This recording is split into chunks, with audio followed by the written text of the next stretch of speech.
నెల్లూరు జిల్లా అనంతసాగరం మండలం మల్లంకొండ అటవీ ప్రాంతంలో దైవ దర్శనానికి వెళ్లిన ఇద్దరు వృద్ధులు గల్లంతయ్యారు.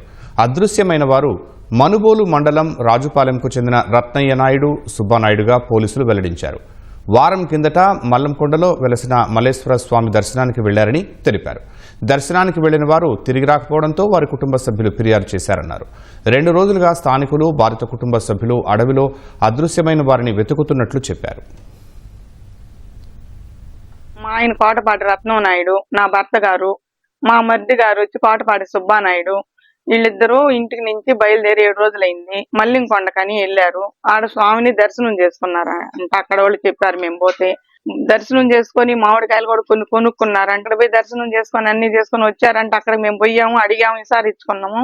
అక్కడ వాళ్ళు చెప్పారు. ఆ యాసూపుని బట్టి మేము కొండల్లోనే బయలుదేరి వస్తే ఈ రోజుకి ఇంటికి రాలేదు. 7 రోజుల నుంచి మేము చాలా భయపడుతున్నాము. అక్కడ ఏ కొండల్లో, పుట్టల్లో, చెట్టల్లో ఇరుక్కుపోయి ఉన్నారా ఏంది అనేది తెలియక బాధపడుతున్నాము. మా కుటుంబాలన్నీ అక్కడే ఉన్నాయి, ఎతుకులాడుతున్నాయి. ఈ రోజు కూడా కొంచెం మంది మనుషులు పెట్టి కూడా ఎతుకులాడిస్తున్నాము. ఇప్పుడు కూడా ఇంకా కనపడలేదు కాబట్టి మా అది రావాలంటే మళ్ళీ అప్పుడు రాకపోయాం. మా వాళ్ళు ఇప్పుడు కూడా ఇంకా ఎతుకులాడుతా ఉన్నారు. మీరు కూడా ప్రభుత్వం కొంచెం దయచేసి అందరూ సహాయం చేయాలని కోరుతున్నాను.